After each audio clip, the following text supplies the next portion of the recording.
этом видео поговорим о технологиях OLED, что было анонсировано в 2025 году и о том, какие новинки нас ждут в самом ближайшем будущем.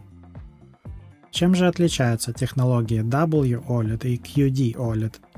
Первое. Структура слоев панели.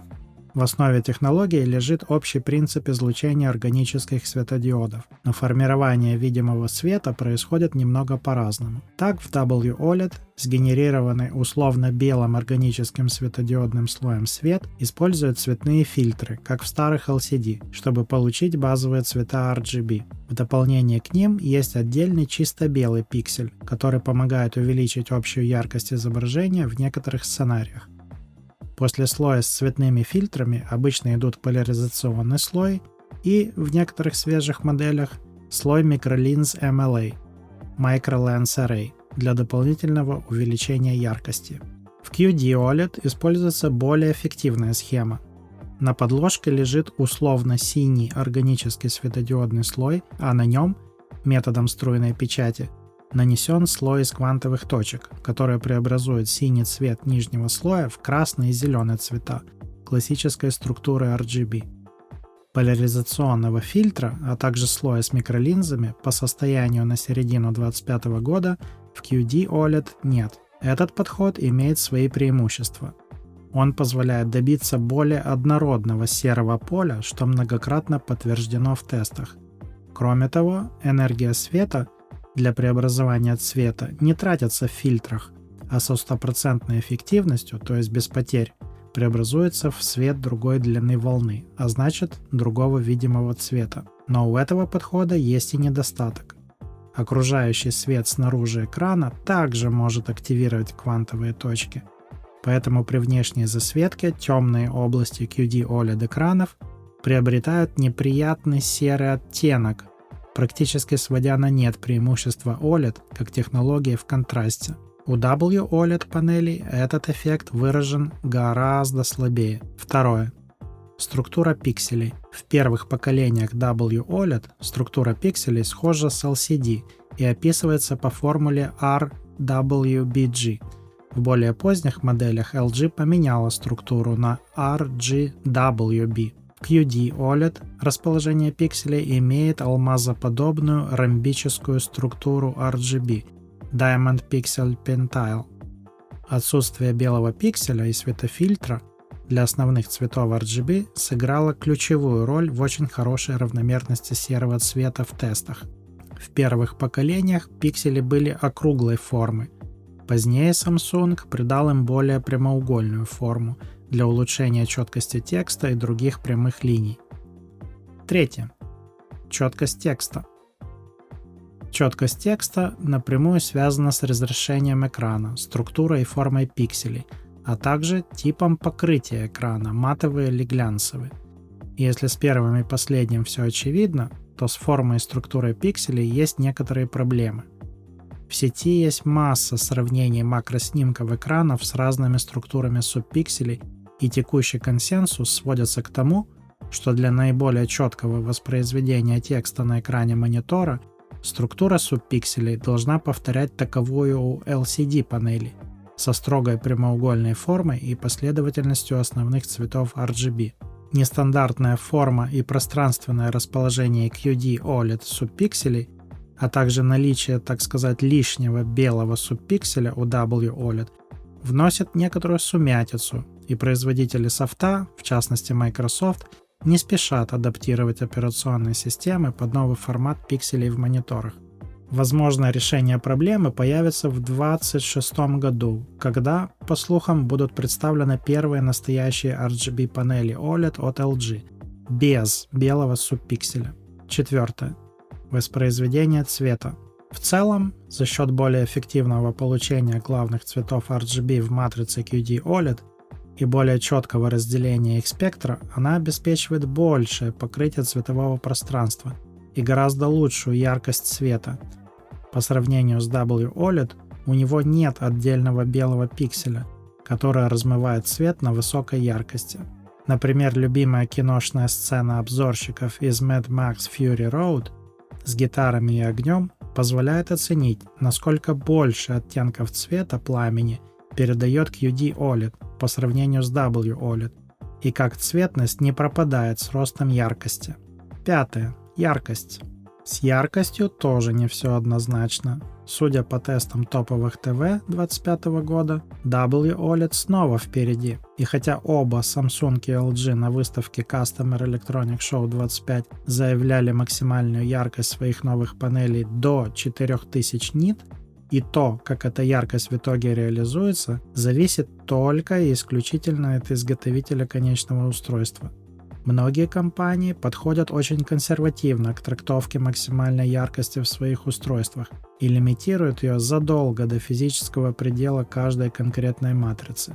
Очевидно, что это теснейшим образом связано с расходами компании на гарантийное обслуживание в частности и снижению затрат в общем. Также очевидно, что LG, как единоличный производитель своих панелей, может позволить себе давать роскошную 5-летнюю гарантию от выгорания, что остальным производителям, использующим их матрицы, практически недоступно по экономическим причинам. Шестое. Выгорание. Одним из основных факторов выгорания является синий пиксель и то, как он излучает свет по сравнению с красными и зелеными пикселями. OLED-пиксели состоят из органического материала, который излучает свет посредством фосфоресценции или флуоресценции. Фосфоресценция, как правило, более эффективна и может деградировать гораздо медленнее. Красные и зеленые пиксели в некоторых OLED-технологиях используют фосфоресцентные излучатели, в то время как синие пиксели обычно излучают свет посредством менее эффективной флуоресценции. Поскольку синим пикселям требуется больше энергии для достижения той же яркости, что красным и зеленым, они деградируют гораздо быстрее, что приводит к выгоранию. Будущая технология Dream OLED от LG решает эту проблему благодаря двуслойной тандемной структуре, в которой светоизлучающие элементы OLED расположены слоями. Эта многослойная конструкция использует как флуоресцентные, так и фосфоресцирующие материалы для синего свечения. По оценкам LG, Dream OLED обеспечит повышение эффективности отображения на 10-20%. Это повышение эффективности снизит нагрузку на пиксели и продлит срок их службы. Общее замечание. Замечено, что часть ассортимента панелей WOLED, особенно крупного размера 83 дюйма и больше, а также мелких размера 55 дюймов, в зависимости от партии, имеет неприятный дефект.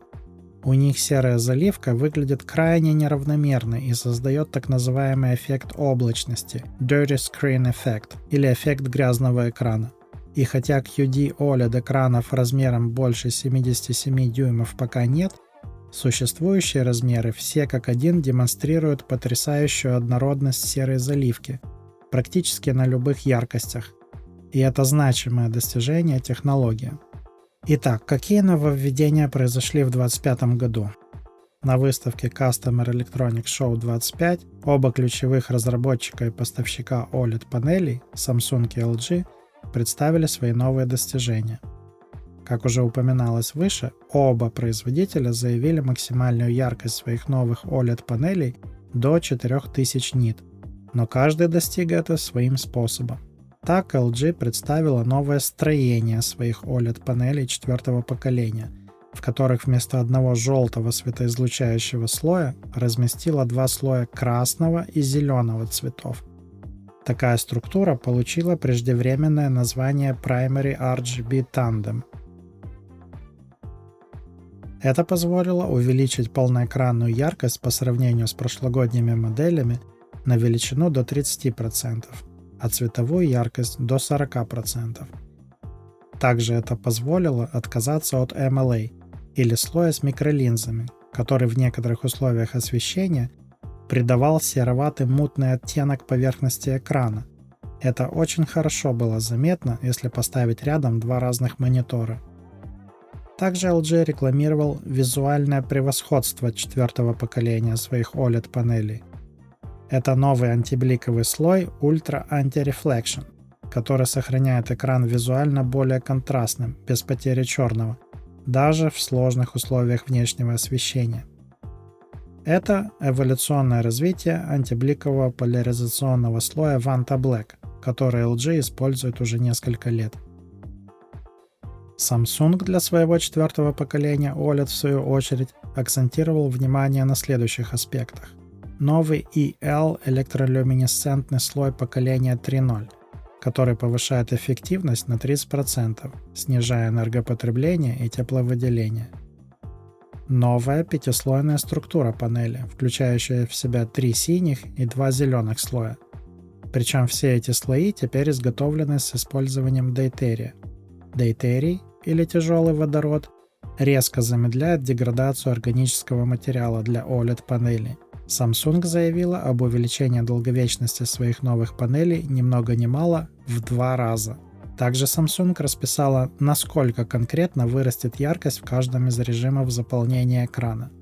От себя лично добавим, что достижения Samsung и LG подозрительно перекликаются друг с другом. По сути, они оба увеличили количество слоев светоизлучающей органики, оба, скорее всего, используют дейтерий и пришли к одному и тому же результату увеличенной яркости и точности цвета разными, но похожими путями. Какие мониторы используют новые технологии и что стоит дождаться? Очевидно, что все модели мониторов, которые сегодня есть в продаже, относятся к третьему или более ранним поколениям матриц. Samsung для 2025 года выпустил 2 новые панели мониторов. Одна использует новый материал EL 3.0, и поэтому ее можно считать панелью 4-го поколения. Вторая представляет собой обновление и улучшение существующей панели прошлого года, поэтому она остается панелью условно 3-го поколения.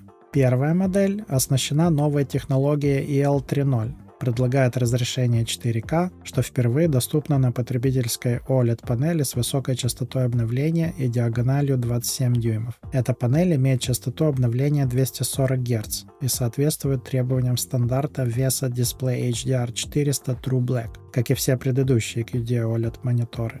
Несмотря на повышенную плотность пикселей, ей удалось сохранить ту же яркость в 1000 нит, что и у прошлогодних панелей с разрешением 2К, благодаря использованию новой технологии EL 3.0. Вторая новая панель для мониторов Samsung Display 2025 года представляет собой обновление панели 3-го поколения, выпущенной в прошлом году. Это еще одна 27-дюймовая матрица с типичным разрешением 2К, как и у прошлогодней панели такого размера, но теперь с очень высокой частотой обновления в 500 Гц, что значительно больше, чем 360 Гц в версии QD OLED и заметно больше 480 Гц у 27-дюймовой WOLED панели LG Display 2024 года. По словам Samsung, это стало возможным благодаря так называемой новой схеме управления. Более позднее исправление от Samsung Display подтвердило, что эта панель продолжает использовать EL 2.0. Однако они стабилизировали материал EL 2.0 и оптимизировали структуру, что и позволило добиться более высокой яркости. Покрытие и управление окружающим светом остаются прежними.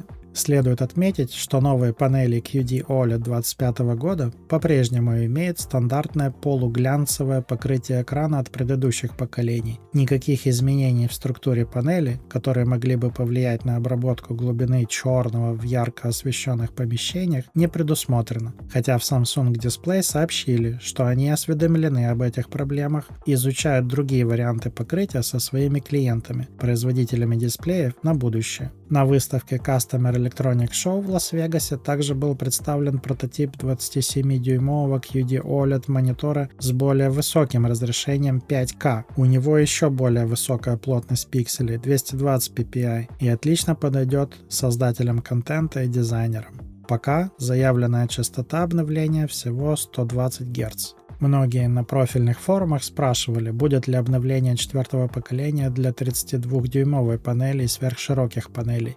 К сожалению, на данный момент новых вариантов на 2025 год не представлено. Дорожная карта LG на 2025 год и далее выглядит гораздо более насыщенной и подробной.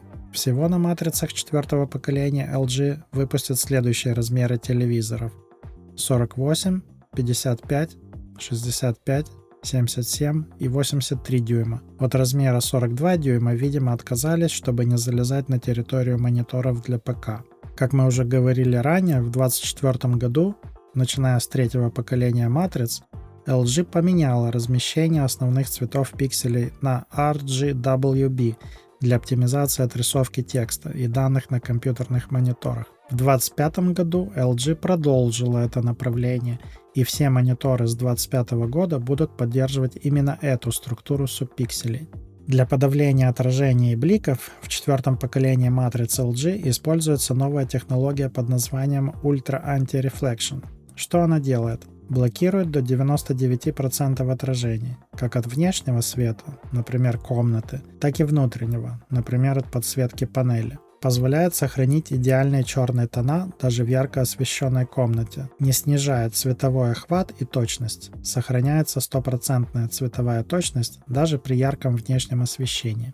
Но с компьютерными мониторами, как всегда бывает у LG, происходит заминка. Почти все модели, выходящие в 2025 году, будут иметь панели третьего поколения. Так, с января 2025 года выпускается 45-дюймовый изогнутый 21:9 5К 2К ультраширокий монстр за $2000 LG 45G. Его обзоры уже вышли на соответствующих ресурсах. У него новая структура пикселей RGWB, но присутствует матрица MLA+, поэтому его условно можно отнести к поколению 3.5. Вышедшие в августе 2025 года сильно разрекламированные идеально глянцевые True Black Glossy плоские мониторы Asus на матрице LG тоже поддерживают антибликовые свойства. В них этот слой называется Zero Haze, или по-русски слой с нулевой мутностью. По заявлению Asus, True Black Glossy отличаются следующим. Снижает отражение на 38% по сравнению с предыдущими глянцевыми матрицами. Сохраняет яркость и контрастность даже при ярком освещении, благодаря технологии MLA+. Поддерживает дисплей HDR True Black 400.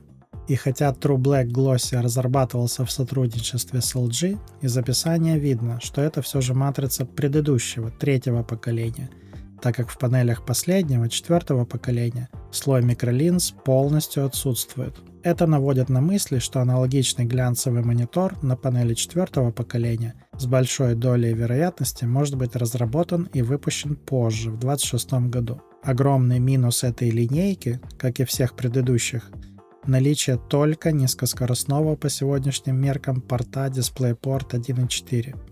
А это значит, что DSC или Display Stream Compression будет включен практически всегда. В четвертом квартале 2025 года LG начнет массовое производство двух новых 21:9 панелей с диагоналями 34 и 39 дюймов. Это по размерам будут широкие аналоги текущих обычных 27 и 32 дюймовых моделей с соотношением сторон 16:9. Главное их преимущество будет в разрешении 5К 2К, что должно существенно увеличить удобство работы с данными, использующими всю доступную ширину и высоту экрана, например, таймлайны видеоредакторов.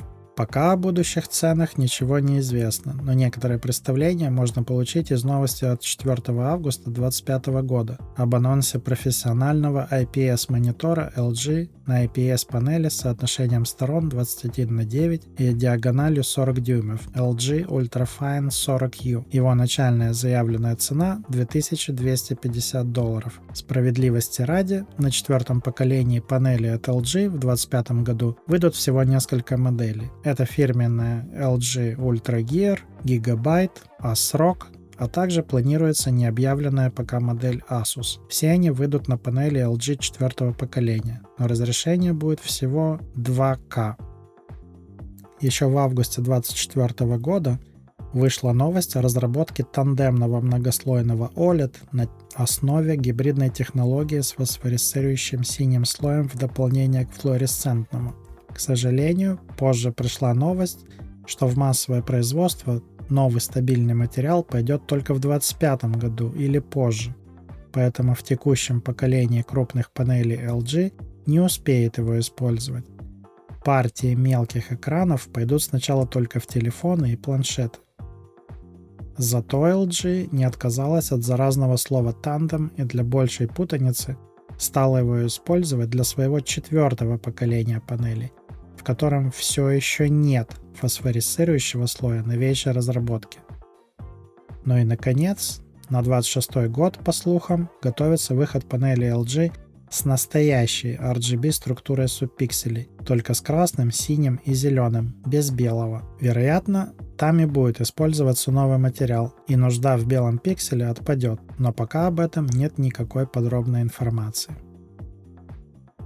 Ну что же, подведем краткие итоги. В 2025 году ведущие игроки OLED рынка выпустили обновление своих панелей. LG не стала мириться с проигрышем в цветовом охвате и использовала трюки из арсенала Samsung для улучшения своих панелей. Так, LG вместо единственного желтого слоя стала использовать два отдельных красный и зеленый слои. Лишь одно это незначительное усовершенствование позволило добиться паритета по цветовому охвату с QD OLED. Samsung тоже довел число рабочих слоев до 5 и улучшил химию органики. Это позволило заявить о паритете в максимальной яркости в 4000 нит с LG, а также формально объявить об удвоении жизненного цикла новых QD OLED панелей. LG усовершенствовала свой антибликовый слой до уровня, когда 99% паразитной засветки отражается от поверхности экрана и тем самым значительно улучшает восприятие информации с экрана при любом уровне внешнего освещения. Samsung пока не может похвастать чем-то подобным. Более того, пока нет даже упоминания о разработке таких технологий. Однако профильные обозреватели говорят, что Samsung осведомлена о проблеме и работает над ее решением. Пока же для рынка ТВ Samsung выпустила очень спорное и неоднозначно принятое обзорщиками матовое покрытие экрана. Многие отнеслись к нему негативно, так как от него, по их словам, больше вреда, чем пользы. В компьютерных мониторах Samsung продолжает оснащать свои QD OLED изделия полуглянцевым покрытием, представляющим собой пленку с оптическим эффектом.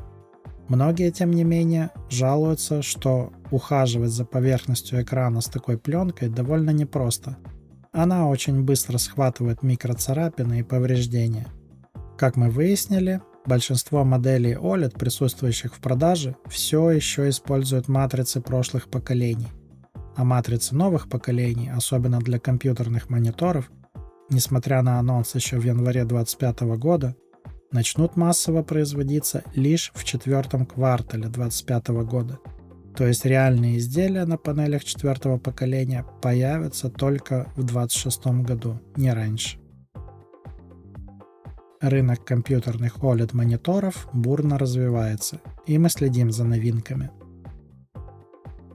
Подписывайтесь на канал, увидимся в следующих видео.